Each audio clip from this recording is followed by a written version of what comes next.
Good morning, everyone. I'd like to call the May General Membership Meeting to order at, I never have my clock right there, 9:04.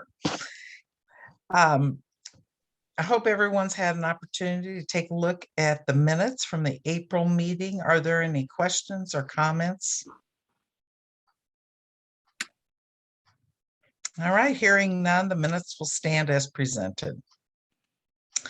We are pleased this morning to have some presentations from some of our community agencies. So we've got about five or six people that are going to present. So let's just start with Jill Johnson from Helping Hands. Good morning. I'm so glad you're starting with me because I Well, really want to. You're such I have a horrible headache and I want to turn the light off in my office. Good Okay, morning. well, get it done and then you can do that. Good morning, everyone. I am Jilnita Johnson. I am the Director of Recruitment, Retention, Development, and Direction here.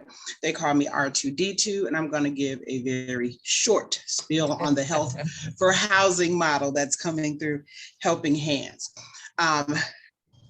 The premise is healthy housing promotes good physical and mental health. Evidence shows that good health depends on having homes that are safe and stable. It also shows that homelessness, unstable and inadequate housing contributes to increased health problems such as chronic diseases, injuries, and addiction. In a nutshell, homeless people have shorter lifespans. The model brings together various parts of the community agencies to work as a whole, with housing and support services being our desired outcome. It is directed at housing first and providing stability to the hardest to serve and prevent their return to homelessness. Housing first means exactly that. A person is housed first before they get clean and sober, before they learn to be a good neighbor, and before they learn to budget and be responsible. And by hardest to serve, I mean the chronically homeless, seniors, and those who have co-occurring mental health and substance abuse disorders. The goal is to develop a Housing for Health team that is a collaboration between healthcare, social service agencies, housing providers, and other partners to build integrated, innovative care team responses that work to eliminate homelessness. And we want to promote community, enhance collaborations with agencies, and individual health. And locally, we're off to a really good start. The continuum has absolutely transition to a unified working body of agencies. We have a housing navigator. Nick is in there somewhere, he can wave. And his responsibility is to work in the community. He's available for all of the agencies. He's working on our housing, our building landlord relationships, and partnering with SHA in a much better way than we ever have. We're also off to a really good start with our weekly collaboration meetings. We have several agencies that are meeting weekly, bi-weekly, and monthly towards outreach, shelter building, and they encompass probation, MBH teams, hospital social workers. Recently, we had McFarland join us, and different outreach teams. In a nutshell, when we talk about Housing for Health model, and it is absolutely working in big cities, and we're trying to scale it down so it works in Springfield, our focus is collaboration, linking services, not duplicating services, using our dollars wisely, and case management. It's all about getting a roof over the heads of those who have difficulty getting that roof for themselves. So I am so glad I put a spiel together last night because I am struggling. Does anybody have any questions?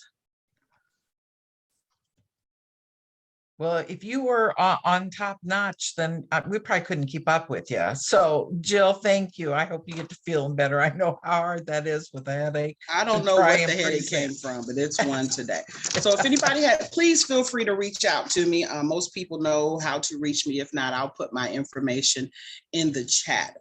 But I do think when it comes to Housing for Health, and we've done a lot of research. Recently, we've gone to Cincinnati. We're working closely with some agencies in LA. We've made some contacts with people in Chicago about how are they taking what they already have and building a collaborative model so we can get some good stuff done. Terrific. Thank you so much. Are there any questions at all? How will the people be selected for the program for the Housing First? Is it through like the where you sign up through the housing authority, or how was that going to work through Helping Hands itself? Housing First is the name of the model. We're using coordinated entry. You can reach out to Nick Dotson. There are several agencies that do coordinated entry. I believe it's us, pardon me? Us, Mercy's, Sojourn. So if you get in contact with Nick or one of the agencies about coordinated entry, that's the first step, because there are housing programs. We have rapid rehousing, we have permanent supportive housing. The base for Housing First is getting the people in and then making sure they have ongoing support services such as case management, light touch services, and mental health services, addiction services, things they need. So it is a process. It's not like you raise your hand and we put you in an apartment, which would absolutely be great. And that's what they think should happen. But, it's just the concept of it. All right, anyone else? Again, thank you so much, Jill. Go ahead and turn those lights out and feel better. All right, also this morning we have Dee Givens from Salvation Army, and I think she has someone she'd like to introduce to us this morning. Dee, are you there? I am. I'm on a new computer. Is it working? Yeah, perfect. Okay, so, well, two things I want to do this morning is we are getting a lot of feedback from the community, and they are under the impression that Overflow is closing. It is not. We're under contract until October 31st. Anything beyond that is above my pay grade. I wanted to assure everybody, regardless of, unless some freak act of nature occurs, we will continue to be open all summer. So that being said, we have a new case manager at the Overflow shelter, and she probably doesn't need an introduction, but I'm going to throw it out there. It's Sharon Helms Comer, and I'm going to let her tell you about herself. And I don't know, is our video on? Yep, we see her. Whoops. Okay. Yeah. Yeah. Well, hello, my name is, of course, yes, Sharon Helms Comer. I previously was over at Springfield Housing Authority working as a housing choice voucher specialist over the special programs.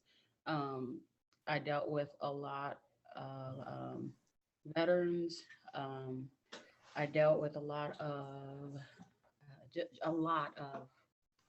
people with mental health problems. So I worked side by side with Nick Dotson with the emergency housing vouchers, getting them going. So I really did get a big broad of just what things that we really need to increase around here when it comes to. So Sharon Helms left the Housing Authority to be the case manager at the Overflow. Yes. That was Renata.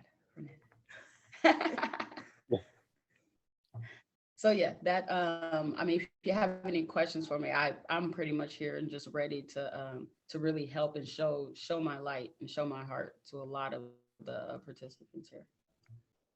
Well, welcome, Sharon. Okay.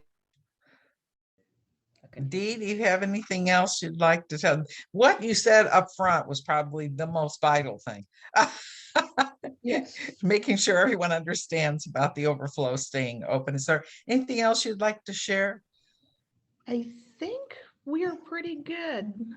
Things have kind of smoothed out at Overflow. We are getting people over to the other shelters where they have access to better programs. That's working a lot better. And we'll just keep soldiering on. Okay. Anyone have any questions for Dee or Sharon?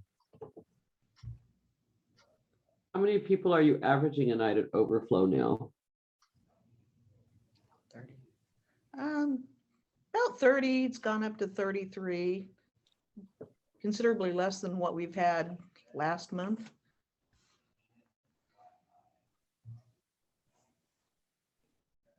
Well, it was winter until it was summer. So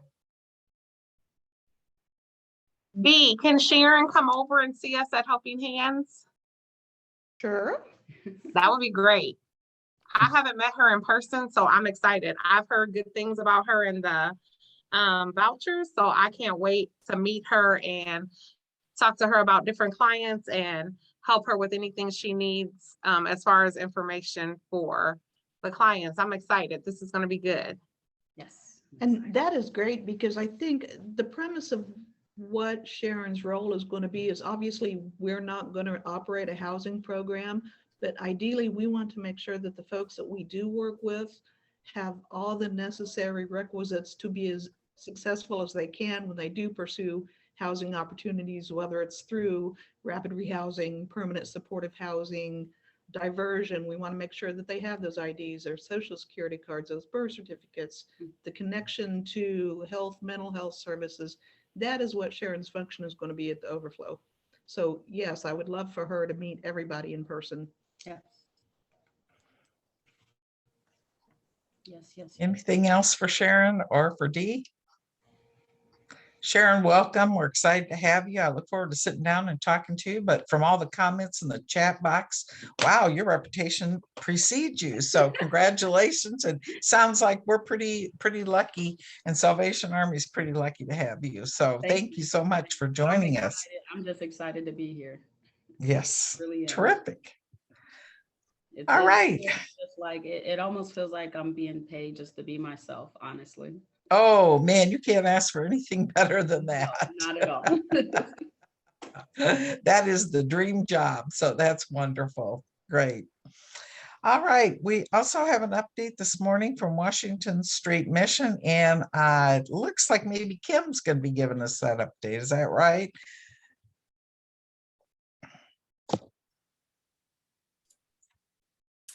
Yes, I just wanted to start out just by saying a lot has changed at Washington Street Mission since Brad has began as executive director here.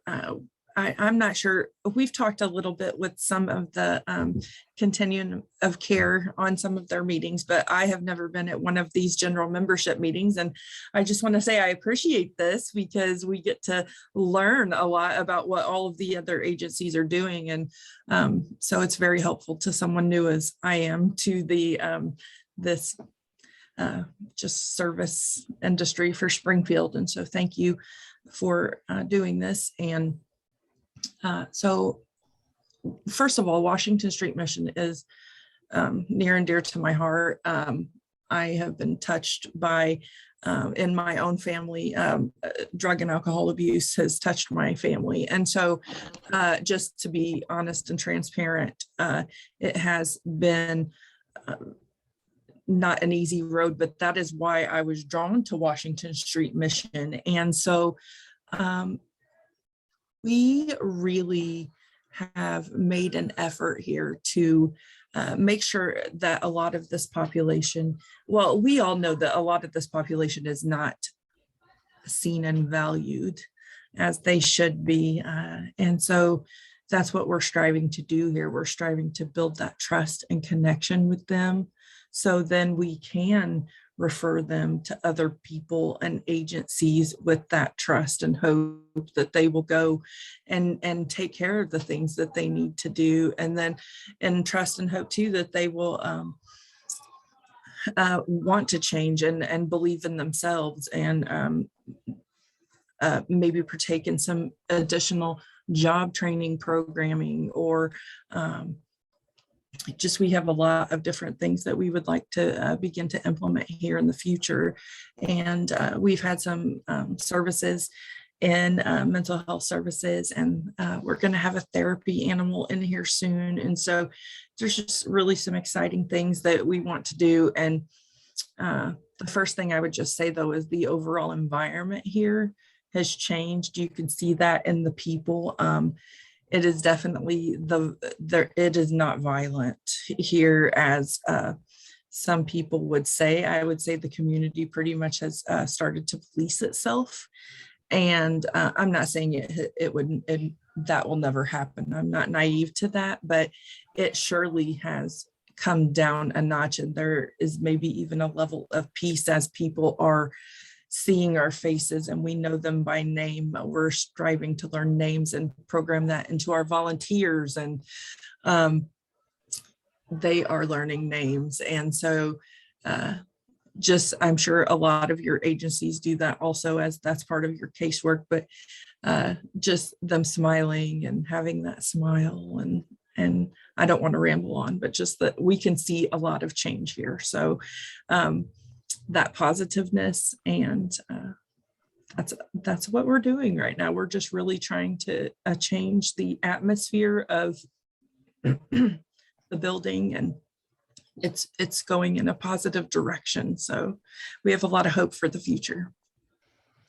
Kim, can you tell us a little bit more about, how, I know they're looking to change some of the programming, the hours of operation. I don't know if a definite decision's been made on those things absolutely yet. I know coming out of the pandemic was a challenge, with Yes. everything. So can you give us an idea of how you're operating currently, or if you have any plans for future changes in that direction? Yes, I'd be happy to. So currently we're open from 7:30 to 10:30 for Monday through Friday for a coffee and community time. And we serve breakfast during that time also. On Saturdays, we have churches come in and serve breakfast and do a church service usually to the community. And we've had in between 80 and 100 people during that time consistently, which is really amazing. Wow. That has been our normal number on a daily basis, also even up to 130 people every day. And so 2 days a week, we have a clothing haul time, one day for women and one day for men from 11:30 to 10:30 to noon time. We also accept donations from 10:30, and now we've just recently extended those hours to 3 o'clock in the afternoon. So we're having people call if they're dropping off donations ahead of time, because we have a National Able employee who goes out and seeks the donations from the people. So it's a little easier. I know it can sometimes be intimidating to donees who are coming up to the door with our population. And so if they're not used to that, it can just be a little intimidating. So yeah, we're doing that. We also are hoping for a new job program to begin, hopefully in the summer. We want to have some cooling hours also for the community. We're hoping for that, if not this year, next year, but we're really hoping this year to have some cooling hours, just where we can open our doors and have some time during the hottest time of the day for them to come in and just have a peaceful place for them to be. So we have a lot that we're hopeful for, and yeah. Thank you, Kim. Does anybody have any additional questions for Kim?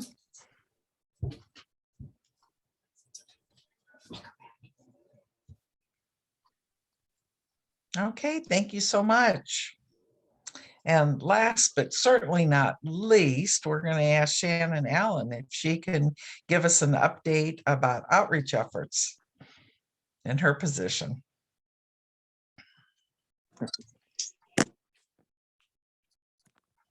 Didn't know if Officer Newman was with you or not, but He oh, is. he is. All right, good deal. So Officer Newman also is joining us. Yes. So good morning, everyone. As you know, I'm the community care coordinator for the City of Springfield. I work closely with Officer Mike. So we're basically, try to put this in a nutshell. When I first got this position, I thought it would just be focusing on the library outreach, seeing what the needs are of the individuals here at the library, why they're just, hanging out here, what can we help them with? But it's not just the library, it's all over. I've been getting calls from all over, which is a good thing. So I'm basically here to help with services. So I've been reaching out to every agency, learning what everyone does, what they provide, so that I can send individuals to the correct resource and not the wrong one. You have to add. Well, I'm basically here to do whatever Shannon says. No, I work, I'm a police officer here for 16 years. And we help provide services like safe passage, whereas someone can come in and request rehabilitation services through Gateway. Even if they have contraband or narcotics on them, we will dispose of those narcotics and transport them to the Gateway facility for treatment. They kind of give us a little bit of assistance in getting that person to bed, either here in Springfield or in Jacksonville. I also review all of the department reports dealing with the homeless. So officers will forward me reports when they come across someone at say an abandoned property. For instance, just recently we discovered that the UCP SHA building over on 15th and Jefferson has been broken into, and I guess there were a number of homeless that were living in there. So it gives us the opportunity to go out and present them with options other than staying in the building there or other buildings. I also handle referrals from the crisis intervention officers or the CIT officers, which are the officers that have been trained to deal with those with mental illness. So once they've done that, I get the report. I follow up with that individual and or their family. We also try to refer them to other agencies where they can receive a primary care physician if they don't have one, so that they can be prescribed the medications that they need or receive the medical treatment that they need. And along with that, now, since the word has gotten out that we're doing this, we've also been an outlet for neighboring cities such as Riverton, Chatham, any city that does not offer the services, rather than officers just bringing individuals to the city of Springfield and dropping them off outside of other agencies when the agencies are closed or when they don't know if this person can be accepted. Now the other agencies reach out to the SPD and we get things set up for individuals before they even come to the city, so that they're not just moving an unhoused individual from one city to another city to be unhoused. That's phenomenal. That in itself is fantastic. Well, it sounds like you have your hands full just a little bit besides listening to Shannon, but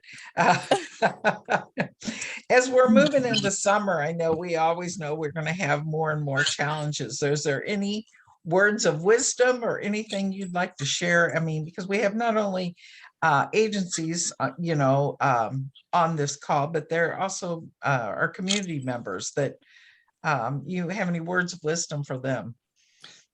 Absolutely. I not to jump over you, but we have to remember that homeless have rights. The unhoused have rights.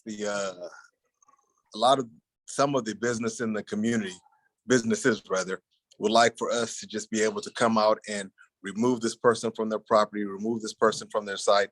And, we can't do that because that is a violation sometimes of an individual's civil rights. And we can't do things that would target an unhoused individual. If the public has access, then, that unhoused individual has the rights and should be entitled to the same access. And we just have to remember that we are all the same. Some people just are one incident removed from being in that position. So I would just ask for patience and understanding throughout the community. That's wonderful advice. Thank you. As I keep saying, as we've come out of the pandemic, I think we all just need the tiniest bit of grace, all of us. So thank you so much for that. Does anybody have any questions for Shannon or Officer Newman?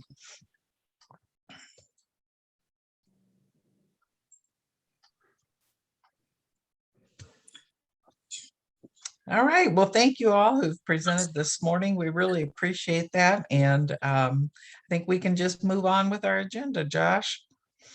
That sounds good. And, I just want to echo what Val said too. Thank you all for sharing with us a little bit this morning. I think one of the reasons we wanted to do this is because there's just a lot of new energy in our community right now. Shannon Allen's role with the city is a brand new role. Officer Newman is the new homeless outreach team officer. Kim and Brad at Washington Street Mission are relatively new over there. So there's just a lot of new energy. And then you have, Jill sharing about helping hands. And I think Jill was humble about that effort. It really is an incredible collaboration that touches the court system, the health system, the system to address homelessness. It pulls together so many systems to wrap care around people who are facing a variety of challenges. And I may have the details wrong, but I believe that the mental health court recently went through an evaluation in the parole department around that. And in part because of this effort that Jill was talking about, was recommended to be a bit of an advisor to other communities around the state because of the great work they're doing. So there's just some really, really wonderful things taking place. And then even the fact that the overflow shelter on May 19th is still open and will remain open throughout the summer months to ensure that people have a safe place to be is a new development. And the way that Helping Hands and the overflow shelter in particular are working together is a really beautiful thing. So there's just a lot of great energy coming together in some wonderful ways that at the end of the day, we hope not just provides great resources and great care for people who are experiencing homelessness, but also all of these efforts, the goal is for them to be housing focused, right? That the goal is to really connect people with housing. And, we still have a lot of challenges in that regard in terms of ramping up the resources that we need. But one of the key ways that we're working to move forward there is the strategic planning effort. And so I'm not, I won't go too deep into it. Our hope was that May might be the month that the draft would be available, and we're just not quite there yet, but it's getting really, really close. The one thing that I would encourage everybody to do, if you weren't able to be a part of last month's general membership meeting, the video is on the Continuum's YouTube page. And the meeting, I think, is probably a little less than an hour, but the majority of it is one of our partners, Karen from Homebase, sharing about the strategic planning effort. So she really shared a lot of the data that is informing some of the ways that is coming together. Next week, we're going to hear some more of the report from Lathan Harris Inc. and the equity analysis of our system. And then the coming together of those things will help us get to a final strategic plan. So it's getting really close. And I'm excited about that, and excited about the way that our community has just really been coming together increasingly and coming up with new initiatives and new ways to work together to improve the system to address homelessness. So, I think part of that is a brief update on the strategic plan, but the other part is just to say thank you all for the incredible work you're doing. It's challenging, and the work you're doing is inspiring. So thank you. That's the strategic plan update. unless there's any questions, I'd be happy to talk about more of that. But again, I was hoping to have something to hand to you this month, but we're just not quite there. So, Well, I think, yeah. Well, we keep waiting, and when it gets there, we'll be ready for it. So I think you have a slide on the ESG and HP allocations. You want to address that? Absolutely. So, and maybe just for a reminder, as Kim, it was helpful for you to kind of mention, hey, this is my first meeting. I think it's always helpful to kind of have that lens of, what are we doing here and what are we talking about? The continuum of care helps to allocate really 3 different grants. 2 of those come from the state of Illinois Department of Human Services. So one of those is the Emergency Solutions Grant. And you can read more in the general membership email or the email that went out prior to this meeting.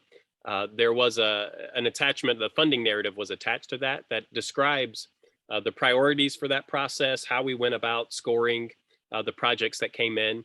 And then at the last board meeting, these were the projects that the Continuum board allocated funding to. 73% of that funding is going to rapid rehousing. Helping Hands received rapid rehousing in last year's ESG grant, but that number is increased to help expand their program in the year ahead. And then Contact Ministries was allocated over $27,000. And that's to begin a new rapid rehousing effort. And so that's an exciting movement for our community. A new piece of this is that we've allocated funding for the homeless management information system that Mercy Communities is our HMIS lead.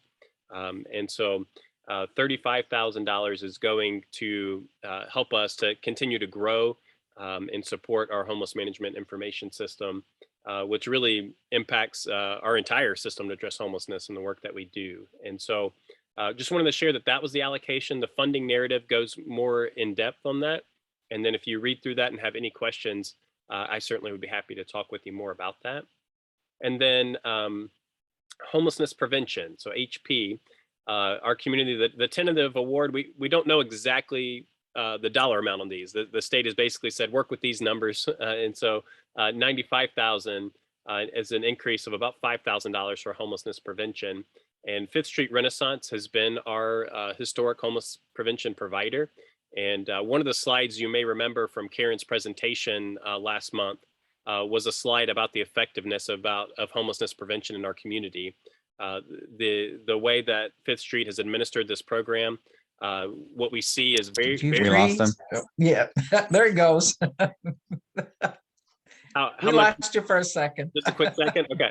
Yeah. No, I just saw it's on the other screen here that my internet connection is unstable. So, but I'm probably rambling on there, but I did just want to highlight that, right? That one of the things that we're seeing in our data is that the percentage of people who are assisted through homelessness prevention, it's a very small number that actually engage our homelessness system in a different way, which kind of demonstrates the effectiveness of that program. And so we're excited that there's a little bit of an increase for Fifth Street Renaissance for that work in the year ahead through the annual homelessness prevention.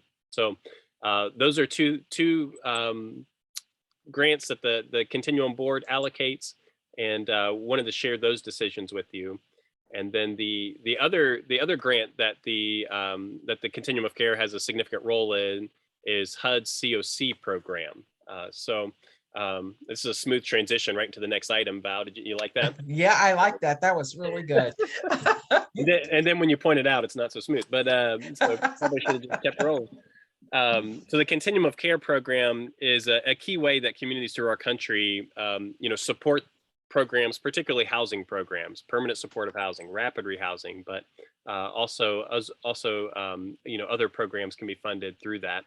Our community receives right around $420,000 for that, and then the Continuum of Care goes through a whole program basically to ensure that people know how to apply for those projects, and then rates and ranks projects. And then one of the things that happens is we do all the work to get the grant in. We kind of describe how our all the work going on in their community, and then we wait a few months and hear back from HUD as to whether we are gaining funding, losing funding, and they score our entire grant. So what you're seeing on your screen there is what they call a competition debriefing. So our score in for last year's grant, we got 153 out of the 173 available points. And so it was a good effort. The process was a bit different last year. They didn't take into consideration some of our data to quite to the degree that they normally do because of COVID.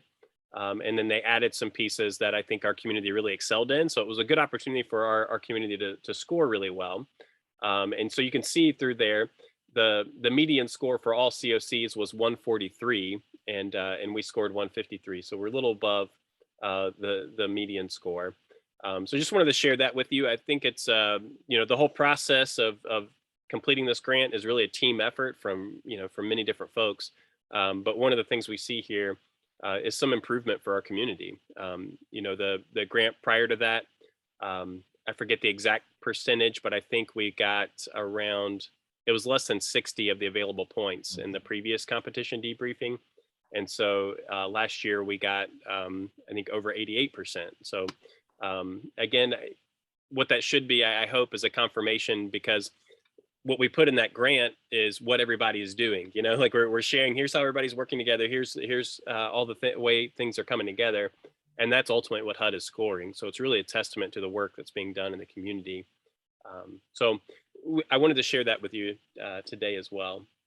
Are there any questions about that? Josh, do you know where we ranked in the state?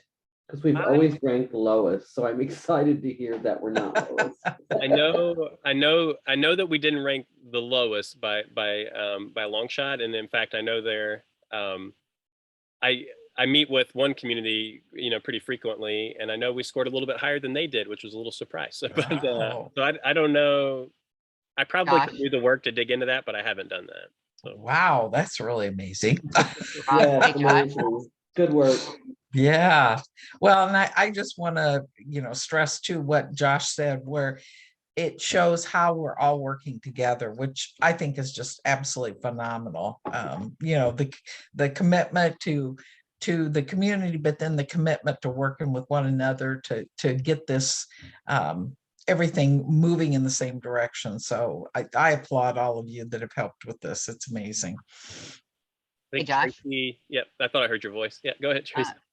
Did you get your email this morning that that had announced the awards?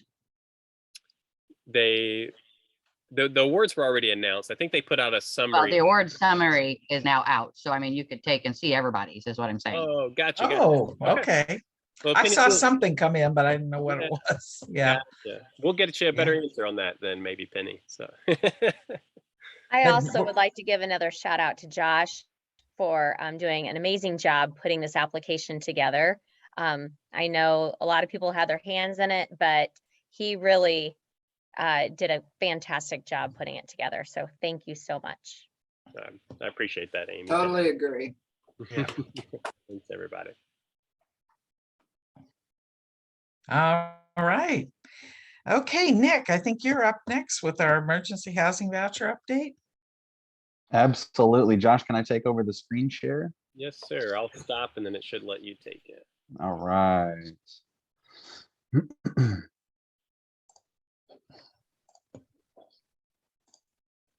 All right. Can everybody see that? Yes. Excellent. All right, everybody. My name's Nick Dotson. I'm the housing navigator for the Heartland Continuum of Care. I'm housed over at Helping Hands of Springfield. It's an absolute honor and pleasure to work with them and everyone here. Please know that I am a community resource. I am not just for Helping Hands. I am not just for the SHA. I'm not just for any specific nonprofit. If you have a person that has resources, you have a person that has the ability to get housed, I can absolutely connect you to those landlords and opportunities. Much of my position is engaging and building rapport with local housing providers, and it's my absolute pleasure to help. So I'm just going to give a little breakdown of what we're doing here. So this specific section is talking about the emergency housing vouchers. This is something that I was brought on board to initially administrate. In the summer of 2021, the American Recovery Plan passed a bill that allotted 37 vouchers to our community, 70,000 to the entire country. We got 37. So far, 32 of those vouchers have been utilized. With those 32 vouchers, we have housed 39 people. So families and, not just individuals with these vouchers. So I think that's fun to look at as well, that we have 39 people that this program has helped so far. And with that being said, we still have 5 people looking for units or waiting on inspections or just some other issues, because that happens sometimes. We are currently listed as 5th in Illinois for EHV utilization. It's about 86% of utilization of ours, so I'm pretty proud of that. We also have a program where we got donated around $10,000 from the community to help get folks into housing. With that, so far, we have utilized $9,520, which has helped secure housing for 18 people. So really, really cool stuff, really amazing opportunities we've had with these vouchers. Hopefully we can continue to do that work. I just wanted to show this book because we were asking about the Housing First and the principles of, so I wanted to recommend this. If anyone wants to learn more about what Housing First is, the principles, this is in my opinion, the operations manual. And it's $30 used. I'd recommend it to every single person on this call. It was the first book I read when I took this position. And what it basically says is, Housing First is what we should be leading with, because you can't end the folks' need of housing without putting them into the housing sometimes, right? So we just got to keep in mind that folks don't always have to meet certain metrics to deserve housing. So that's what a lot of this is. It studies data over 20 years all over the world on the effectiveness of Housing First principles. So I just wanted to share this book. Further, here's my information. If anyone would like to reach out to me, I'd love to help you. We are doing some really cool things with a lot of different the groups, and I'm very lucky to be here and proud to be a part of it. So if I can help anyone, please just reach out to me. Thank you, Nick. Does anybody have any questions for Nick right now? No questions, but I want to say, Nick, thank you for doing a great job for our community. And Nick has done some housing work with Mercy clients as well, and we really appreciate it. It's my pleasure. Thanks, Amy. Terrific. All right, I'd like to just remind everyone too about the community ambassador training. There was a link in the email that was sent to you yesterday. So if you haven't already taken that training, we encourage you to do so, and also share it with anyone that you have in your business or in your agency. So we're also going to ask if there are any other agency updates, but I did see Kendra from Memorial Behavioral Health would like to introduce herself. Why don't you jump on, Kendra, real quick and introduce yourself and tell us a little bit about yourself. All right. Hello, guys. I'm Kendra Day, and I'm community engagement with Memorial Behavioral Health. I'm very new to my position. And so I was super pumped to get connected pretty fast with Heartland and Helping Hands and Nick. And I'm just really excited. I've been personally working with a person who's experiencing homelessness. And so this work is just hitting really close to my heart now. Thank you, Kendra. I know Kendra had offered that she'd love to meet with anybody, get to know everybody. So welcome. We appreciate it. We'll look forward to working with you. Yeah, Thank you. Kendra, can you put your contact info in the chat box for us, please? I will do that. Thank you. Terrific. Do we have any other agency updates? Anything someone would like to share? I was gonna jump on when Nick was talking, but then I muted myself. But Oh.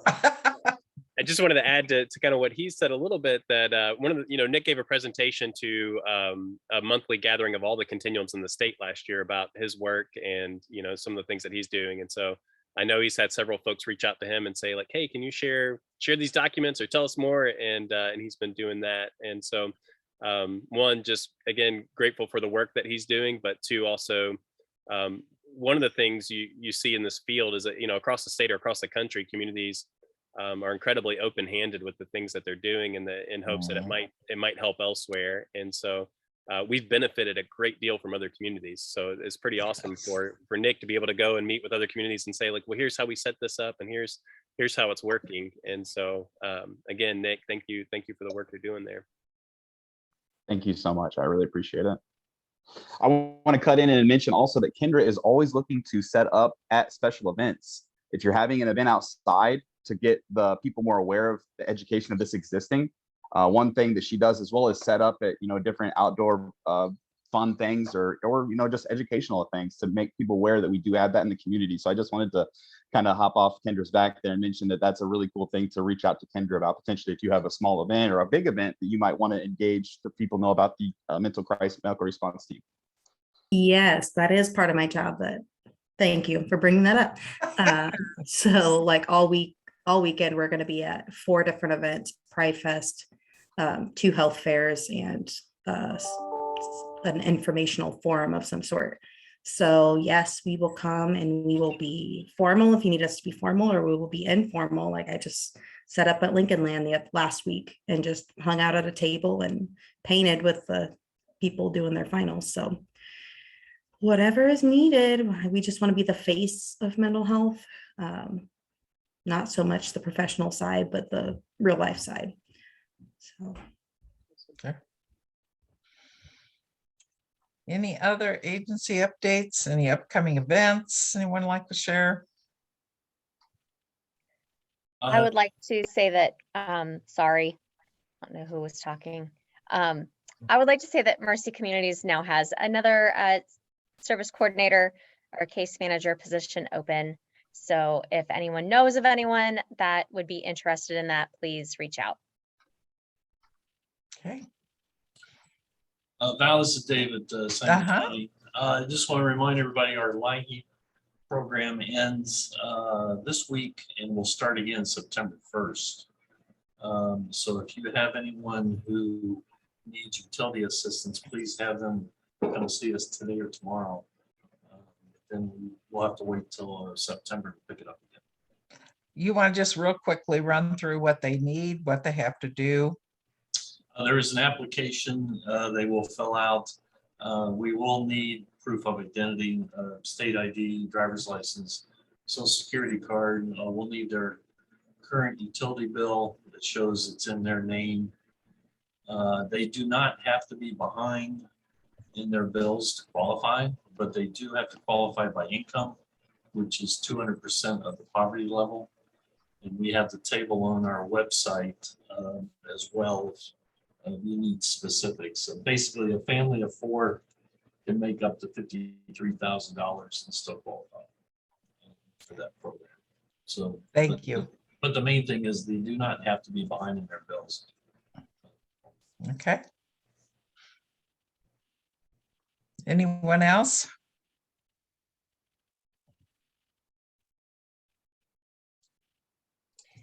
Okay. Hi, so I'm sorry, I just didn't That's want to okay. interrupt No, anyone else. you're I good. wanted to go No. last.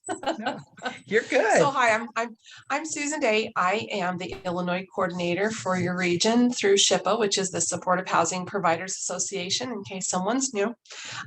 Super excited, just returned from a SOAR conference in Atlanta. And so for those of you that don't quite understand the SOAR acronym, it's really access to SSI and SSDI, easier access to those benefits through a SOAR worker. And oh, dear Lord, I just lost my train of thought. Traveling, you know, now that we're getting back out there and actually going places, it's like, wow, it takes a readjustment. So anyway, we are your state team lead. So if you have any questions about how to access SOAR benefits or get a SOAR worker in your community and anything like that, we've just had a really a lot of inspiration and ideas surrounding that. So that's what I was going to say. The SOAR benefits are for those individuals who are experiencing homelessness to try to get them those mainstream benefits more quickly, and also those for at risk of homelessness. So sometimes we forget that the permanent supportive housing individuals that do qualify for SSI also can be submitted through the SOAR model. Also too, I am still looking for a truth-telling workshop in areas in central and southern Illinois. And so I am working with individuals who are housed that have lived experience. And with SHPA, lived experience doesn't necessarily pertain to just experiencing homelessness in the past, but also those who have been unnecessarily institutionalized through, you know, justice involvement or maybe nursing home care, and also those that are living with a chronic disability. So if any of the organizations might want to reach out to me about that. I know I've talked to Josh about it, and that's really what I've got going on. I'll put my contact information in the chat box. Perfect. Sorry for the discombobulation. I didn't get to get home until midnight last night, and that's a real stretch for this old gal. No problem. I was just going to ask you to do that. Let's put it in the Okay. chat box. So thanks, Susan. Appreciate it. Thank you for jumping on even after a late night and all the travel. And I All want to emphasize Susan's work with the truth telling workshops. I got to sit in on one of their sessions in Peoria, and it would absolutely be an asset to our community to be able to bring one of those workshops here. And really all we need are for 6 to 8. I don't know if that number is right, Susan, but I think in the ballpark of 8 individuals who could really benefit from being able to work with Susan, work in this cohort setting to tell their story and to kind of, part of it is sort of training to be an advocate. The stories that I got to hear when I attended were incredible. So I know we have those stories here, and as a community, we want to increasingly elevate the voice of those with lived experience. And there's not a better opportunity to do this. So please think about those that you work with and get some nominations to us as quickly as possible. That would be great. I'd be happy to schedule that with you all and come down and work with those individuals. So Terrific. Thank you so much. Just to add to Susan's information about SOAR, Fifth Street Renaissance does have a full-time SOAR case manager who is available. And you can reach him by calling our main number 217-544-5040. I cannot remember the extension, but his name is Greg Jackson. Thank you. Thank you, Penny. Any other updates? Tracy, you usually have something you want to add? Always the same, isn't it? Coordinated entry meeting directly afterwards. We are going to not only review the clients, but kind of what me and Josh have come up with for our new scoring model that's going to replace the outdated SPDAT levels. So anybody that is typically on the actual coordinated entry committee versus the end users that meet may want to stick around for it, just to put it, if they have any input for it. If they don't, you got no voice. All right, thank you. Just a reminder, our next meeting will be June 16th at 9 a.m. If I hear no one else wants to speak, I'll ask for a motion to adjourn. I'll make a motion to adjourn. All right. This is Jane. Thank- second it.